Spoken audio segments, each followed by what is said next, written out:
అందరికీ నమస్కారం. Welcome to KB agri centre YouTube channel. ఇది 2025 సంవత్సరంలో మనకు ఎటువంటి పత్తి విత్తనాలు వేసుకోవాలని చెప్పేసి పార్ట్ 2 అనమాట. ఈ పార్ట్ 2లో కొన్ని విత్తనాల గురించి అయితే చెప్తాను. ఫస్ట్ వచ్చేసి మనకు క్రిస్టల్ కంపెనీ వారి సదానంద్, రెండోది వచ్చేసి ఎన్యూజివేడ్ కంపెనీ వారి నవనీత్ అనే పత్తి విత్తనము, మూడోది వచ్చేసి ఐరా సీడ్స్ కంపెనీకి చెందిన రావణ్ అనే పత్తి విత్తనము, మనకు ఏవన్ అనే పత్తి విత్తనము, నాలుగోది వచ్చేసి మనకు టాటా కంపెనీ వారి బిగెక్స్ అనే పత్తి విత్తనము, ఐదోది వచ్చేసి మనకు జెనోమిక్స్ కంపెనీ వారి పవర్ అనే పత్తి విత్తనము, ఆరోది వచ్చేసి జనని కంపెనీ వారి 555 అనే పత్తి విత్తనము, ఏడోది వచ్చేసి రాశి కంపెనీ వారి స్విఫ్ట్ అనే పత్తి విత్తనము, ఇక ఎనిమిదో విత్తనాన్ని చూసుకున్నట్లయితే మనకు వేదా సీడ్స్ కంపెనీ వారి ప్లాటినం అనే పత్తి విత్తనము.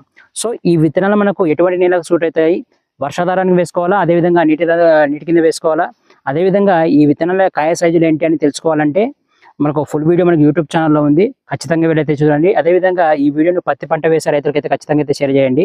అదేవిధంగా ఈ 2025 సంవత్సరంలో ఎటువంటి పత్తి విత్తనాలు వేసుకున్నాను అని చెప్పేసి పార్ట్ 1 అదేవిధంగా పార్ట్ 2 రెండు వీడియోలు అయితే తీశాను. సో ఆ రెండు వీడియోలు మనకు ఫుల్ వీడియో మన యూట్యూబ్ ఛానల్లో ఉన్నాయి, ఖచ్చితంగా వీలైతే చూడండి.